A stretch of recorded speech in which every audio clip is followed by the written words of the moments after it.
Hello again everyone, welcome to May Wonder Vlog, and for today's video, nandito tayo sa napakaganda at malinis na sakayan ng metro station dito sa may Dimotiko, Piraeus, dito lang sa Athens, Greece.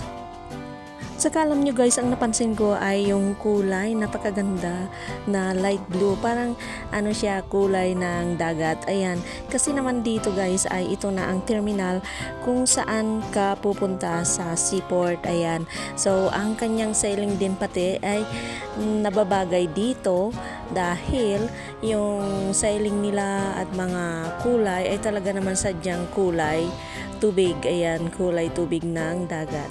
So ang napansin ko ay ito yung sailing niya guys, ang ganda, at saka yung ilaw napakalaki. Ayan, yung sailing niyang pabilog na yan, napakaganda guys, at ang kanyang nakalagay dyan ay yung parang map ng Piraeus. Ayan, so nandito tayo sa terminal ng Dimotiko Metro Station. Ayan, napakaganda guys. At saka isa pang napansin ko guys ay napakabago pa siya. Bago pa siya kasi dati hindi pa nakakarating dito, hanggang dito ang mga station ng metro. So now I think it's 2 years ago or 1 year pa lang ito na na-open. So dati kasi bus lang ang kinukuha at iba pang mga sakayan, train. Ayan, so ngayon napakaganda guys, sobra. Kaya ang saya-saya ko dahil nag-overriding ba ako, yung kung trip ko lang talagang nagbiyahe kung saan ako patutungo, ganyan. So sabi ko, bakit mayroon na palang metro station hanggang dito. So hindi ko akalain na pag labas mo sa taas ay dyan pala ay nakarent na ako ng bahay dati dito dahil dati nga ay seaman yung asawa ko at siya'y nabayahe lagi dito sa Greece, at sinubukan kong mag-rent ng apartment dito dati. So paglabas mo sa taas, grabe, sabi ko exactly yung park o kaya isang plaza dyan sa taas ay yung malapit sa bahay na inuupahan ko dati.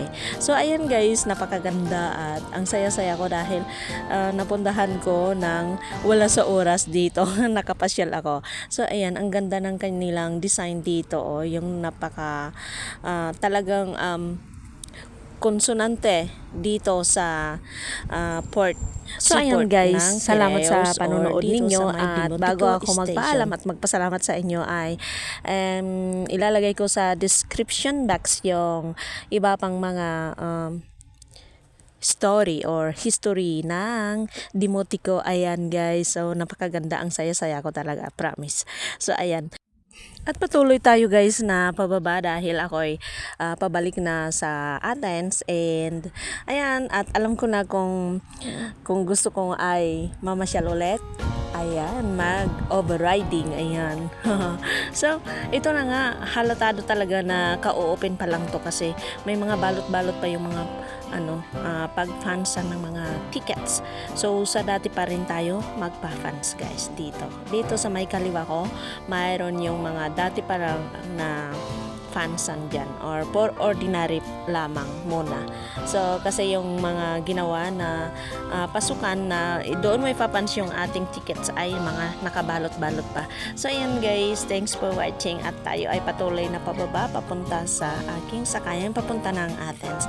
So for the next video ay sana see you again sa aking susunod na video.